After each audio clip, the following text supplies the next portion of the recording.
Salut, ça faisait un bon moment qu'il n'y avait pas eu de nouvelle vidéo ici sur la chaîne YouTube. La dernière doit dater du début du mois d'août, hein, ça doit être le test du Honor 9. J'ai pris quelques vacances, voilà, je me suis reposé un petit peu. Ceux qui me suivent sur Insta ont pu voir quelques photos. Je vous mets ici mon petit lien si vous avez envie de jeter un œil là-dessus. Et je vous ai également demandé sur Twitter et sur Facebook de me poser quelques questions auxquelles vous souhaiterez avoir une réponse en vidéo. Donc j'en ai sélectionné plusieurs, celles dont j'avais pas forcément encore répondu dans une précédente vidéo réponse aux questions. Donc c'est parti. On a Tonton qui me demande: Steven, quel est l'objet high-tech que tu as retenu de 2017? Là, comme ça, le premier qui me vient, c'est mon drone, le DJI Mavic Pro. C'était le tout premier drone que je testais en plus de ça, et c'était vraiment un gros kiff. Ma vidéo où je vous explique comment je m'en sers et un petit peu tous les accessoires que j'utilise avec, c'est sûrement la vidéo que j'ai préféré tourner de ma chaîne YouTube. Donc ouais, voilà, si je devais retenir qu'un produit tech de 2017 pour moi que j'ai testé, c'est mon Mavic Pro. The Rider, ton setup a changé, et si oui, est-ce que je vais refaire une vidéo setup? Et ben mon setup, il a pas, ou alors vraiment très peu évolué depuis la dernière vidéo setup que je vous ai fait, qui doit être datant de l'été dernier si je dis pas de bêtises. Donc voilà, si vous voulez un petit peu voir tout ce que j'utilise, allez regarder cette vidéo, il y a énormément de choses qui sont encore d'actualité.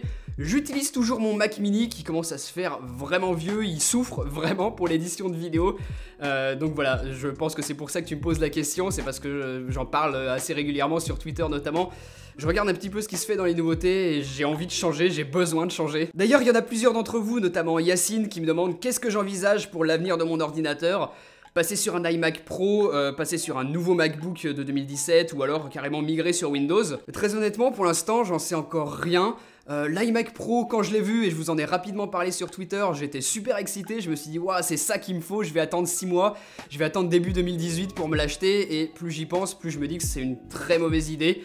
Mettre plus de 5000 balles dans une machine qui ne pourra pas évoluer, qui sera figée de la manière avec la config qu'on aura choisi au moment de l'achat, je pense que c'est une fausse bonne idée.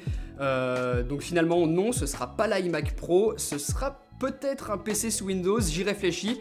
Et même d'ailleurs en ce moment je teste et j'utilise un PC qui tourne sous Windows. Je vous en parlerai dans une vidéo, je vous donnerai un petit peu mon ressenti là-dessus et la manière dont je l'utilise par rapport à mes habitudes sur Mac, notamment au niveau du montage, voir si ça tient la route. Donc voilà, je suis encore un petit peu dans le doute, je sais pas, je teste différents trucs et je vais me fixer rapidement. Soit je monte un PC Windows, soit je me tourne sur un iMac ou un MacBook, on verra. Par rapport à l'iMac Pro justement, on me demande si j'ai l'intention de faire une vidéo dessus pour en parler, peut-être pour en faire un test une fois qu'il sera sorti. Et donc du coup je pense pas, j'avais eu l'intention de l'acheter quand j'ai vu son annonce, j'ai changé d'avis donc je vais pas l'acheter. Donc non, ça m'étonnerait qu'il y ait une vidéo dessus parce que je vais pas en parler comme ça sans l'avoir utilisé. On change un peu de sujet avec Yando, je sais pas comment on dit, tu m'excuses. Pourquoi je ne fais jamais de live? Donc c'est vrai que ça fait sacrément longtemps que j'ai pas fait de live, le dernier doit dater d'il y a peut-être 3 ou 4 ans, à l'époque où j'en faisais comme ça de temps en temps pour discuter avec vous quand il y avait vraiment très peu de monde abonné à la chaîne YouTube. Et depuis, pas de live pour une raison toute simple, j'ai pas franchement le temps d'en faire. Pour faire un live, il faut qu'il y ait pas mal de gens qui soient dispo, donc ce sera forcément le soir. Moi je bosse assez tard et une fois que j'ai terminé, j'ai pas franchement envie de me remettre dans un live parce que mine de rien, c'est plutôt fatigant de tenir comme ça plusieurs heures en interaction avec vous. Donc voilà, je profite plutôt de la soirée pour souffler un petit peu, pour terminer certains trucs que j'ai à faire et du coup j'ai pas de moment, pas de créneau dans la journée pour faire un live avec vous. Mais à l'époque où j'en faisais, je dois vous avouer que ça me plaisait quand même pas mal, c'est super sympa de pouvoir comme ça échanger rapidement avec vous en direct. Donc je vais quand même essayer de me libérer un petit peu du temps peut-être pour faire un live, je sais pas, une fois par mois, ça serait quand même pas mal. Je vais pas m'avancer là-dessus, pour l'instant il n'y a rien de défini, mais ce que je peux vous dire par contre, c'est que je ferai un live là, dans un petit peu plus d'une semaine.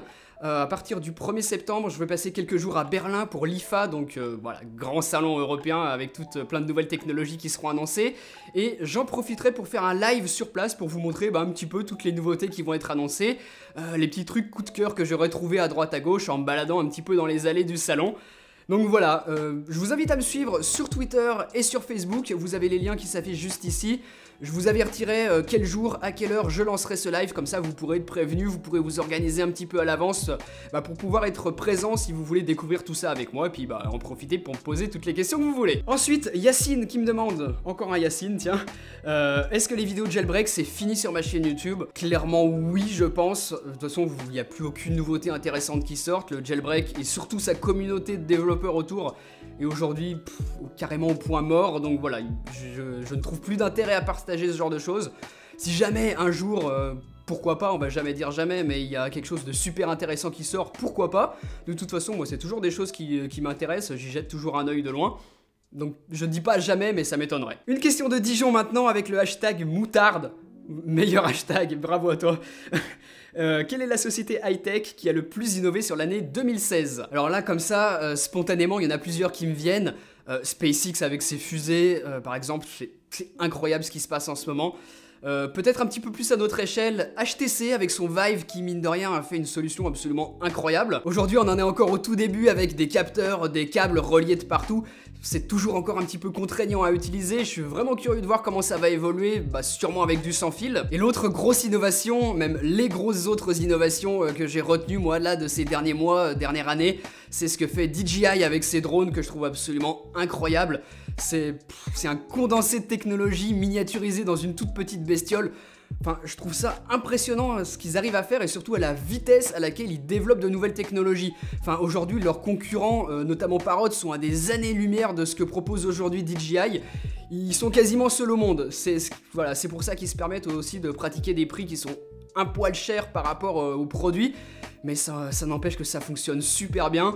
Et voilà, je le répète, la vitesse à laquelle les choses évoluent, il y a encore un an et demi de ça, les drones étaient énormes. Ils faisaient le bruit d'une tondeuse à gazon, on était obligé de les transporter dans une valise. Aujourd'hui, on arrive à des drones qui tiennent quasiment dans une poche de jean. Je suis fasciné par l'évolution qu'ils arrivent à apporter dans ce domaine et je suis très curieux de voir ce qu'ils vont proposer dans les mois, dans les années à venir. Xerox me demande quel est le produit high-tech que j'ai acheté et dont j'ai été le plus déçu et aussi celui dont j'ai été le plus satisfait. Je vais commencer par le plus satisfaisant que j'ai acheté, c'est celui qui me filme en ce moment, c'est la A7S II de Sony. Incroyable, clairement un super achat que j'ai fait il y a maintenant presque un an. Et l'achat que j'ai fait dont j'ai été le plus déçu et finalement dont je vous ai jamais parlé ici sur la chaîne YouTube parce que je me suis fait rembourser, c'était une caméra qui était fabriquée par Xiaomi. J'ai plus le modèle en tête, mais je vous mettrai une petite image par ici, c'était quasiment une copie conforme de ce que faisait à l'époque Leica. C'était super intéressant sur le papier, elle filmait en Ultra HD, elle faisait des photos qui m'avaient l'air vraiment bonnes. Donc je me suis dit écoute, on va tester tout ça et au final la qualité de fabrication était vraiment mauvaise. L'autofocus était nul, clairement c'était presque inutilisable. Donc hop, renvoyé et au final jamais de vidéo sur ce produit. Passe à la question de Yann. Déjà merci à toi, je suis content que tu apprécies les vidéos, c'est cool. Et tu me demandes ce que je fais des smartphones une fois que j'ai terminé de les tester.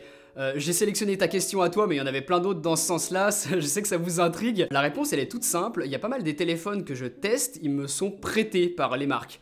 Donc à la fin du test, je leur renvoie le téléphone. D'autres, je les achète moi parce que j'ai l'intention de les garder derrière, c'est par exemple le cas de mon iPhone 7 que j'utilise maintenant. Mon OnePlus 5 que j'ai testé, je l'utilise aussi, j'ai le duo iOS et Android avec ces deux smartphones, iPhone 7 et OnePlus 5.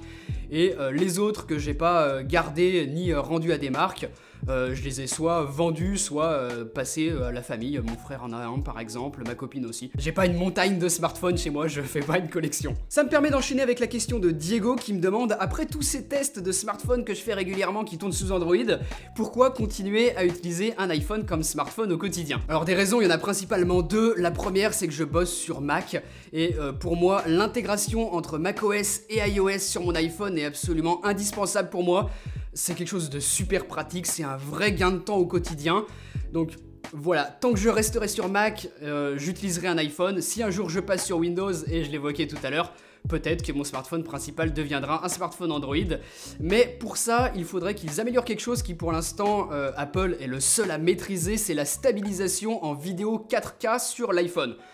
Les smartphones Android aujourd'hui le font très mal. Sony, je vous en ai parlé dans mon test, le fait assez bien, mais en photo, derrière, ça ne suit pas ce qu'est capable de faire l'iPhone. Donc voilà, tant que Android ne se met pas au niveau concernant la stabilisation, je resterai aussi sur iPhone. C'est un outil de travail pour moi et j'ai besoin de ça. Fanny me demande qu'est-ce que je pense du Google Home et si j'ai l'intention de l'acheter. Je vais commencer par la fin de la question. Non, je ne l'achèterai pas, donc je ne le testerai pas sur la chaîne YouTube. Parce que tout simplement, ce que j'en pense, c'est que ça m'a l'air pour moi encore aujourd'hui trop gadget pour que ça ait une réelle utilité et que ça vaille la peine que je l'achète. Je pense qu'au début, peut-être les 2-3 premiers mois, c'est sympa, on s'amuse avec, on interagit, on pose des questions, on s'amuse à allumer les lumières à distance, c'est cool. Mais passé un moment, je pense qu'on s'en lasse un petit peu et on l'utilise plus tant que ça. En plus, c'est quand même optimisé pour fonctionner avec les services de Google. J'en utilise pas tant que ça. Et puis, puisqu'on parle de Google, avoir constamment chez soi un objet avec un micro allumé qui analyse tout ce qui se passe et qui écoute tout ce qui se dit, je suis pas sûr que ce soit très intelligent. Je me tournerai peut-être plutôt vers le HomePod d'Apple une fois qu'il sera sorti. Je serai déjà moins réticent à utiliser un assistant d'Apple plutôt que celui de Google, tout simplement parce qu'aujourd'hui, Apple ne fait pas de business avec nos données personnelles. Elle les collecte dans le but d'améliorer ses services, tout ça, mais alors que Google, eux, c'est clairement leur cœur de métier, revendre nos données. Donc voilà, pour moi aujourd'hui j'ai toujours un petit problème avec ce genre de solution et je suis pas sûr que j'en utilise un seul un jour. Je suis pas sûr d'avoir vraiment besoin de ça. On va reparler rapidement de drones avec Emeric qui me demande si j'ai l'intention de faire d'autres vidéos sur les drones, et Louis qui me demande à quand un test et ton avis sur le nouveau DJI Spark. Le DJI Spark, il est là. Voilà, je vous disais tout à l'heure que c'était une vraie prouesse de miniaturisation et un concentré de technologie. Regardez, par rapport à la taille de ma main, voilà, et ça c'est un drone qui est capable de filmer en Full HD. Je l'ai pas mal utilisé pendant mes vacances, je l'ai notamment fait voler à la plage, tout ça, j'ai pas mal joué avec, donc je vous en reparlerai bientôt. Adrien qui me demande quand arrive la vidéo qui fait suite à la première que j'ai déjà fait, où je vous conseille du matériel pour débuter sur YouTube, et j'avais commencé cette première série de vidéos par vous conseiller des micros. Parce que tout simplement, les micros c'est presque intemporel, vous avez acheté un très bon micro il y a 5 ans, c'est encore aujourd'hui un très bon micro, ce qui n'est pas le cas pour une caméra, ça évolue beaucoup plus vite ce genre de technologie. Donc pour répondre à ta question, oui, la suite de cette vidéo arrive et je vous parlerai des caméras que je vous conseille pour débuter les vidéos sur YouTube et notamment du Sony A6500. C'est aussi pour ça qu'il n'y a pas trop de vidéos ces derniers temps, je le teste à fond en même temps que d'autres caméras dont je vous parlerai dans cette vidéo de recommandation justement. Mais c'est une caméra incroyable. Ça me prend du temps de la tester, mais voilà, vous verrez le résultat dans cette vidéo qui arrivera, ouais, je pense, fin septembre. On va terminer cette vidéo avec 2 questions sur les futurs iPhones, avec notamment celle de Stephen qui me demande si, selon moi, il est possible qu'on voit un jour un iPhone SE2. Alors, iPhone SE2, sous ce nom-là, je pense pas. Par contre, je pense que Apple et Tim Cook ont très bien compris qu'il y avait un public pour ce type de smartphone. Apple, à mon avis, a très bien joué le coup avec son iPhone SE en proposant un smartphone avec des caractéristiques haut de gamme pour un prix relativement abordable pour un iPhone et surtout avec une taille d'écran très compacte et pour lesquels il n'existe absolument aucun concurrent sous Android.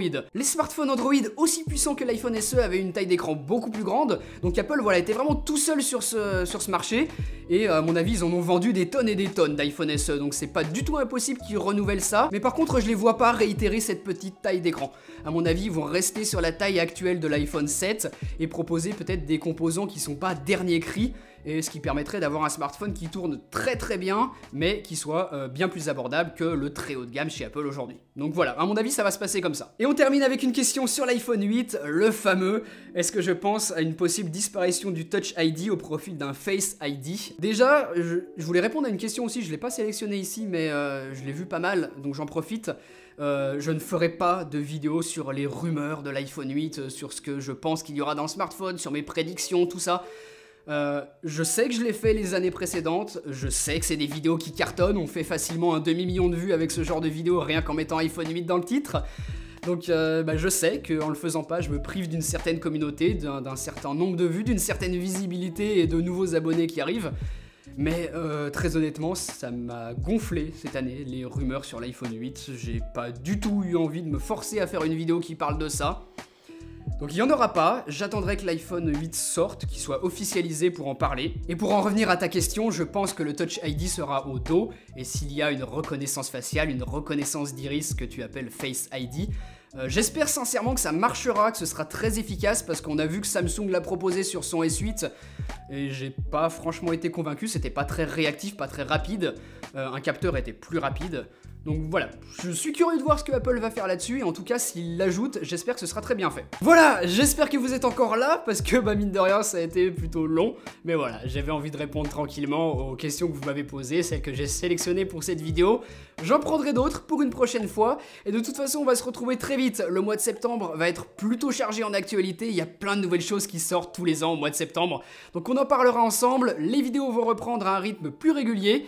Donc voilà, restez dans le coin et moi je vous dis à très vite pour une prochaine. Allez, salut!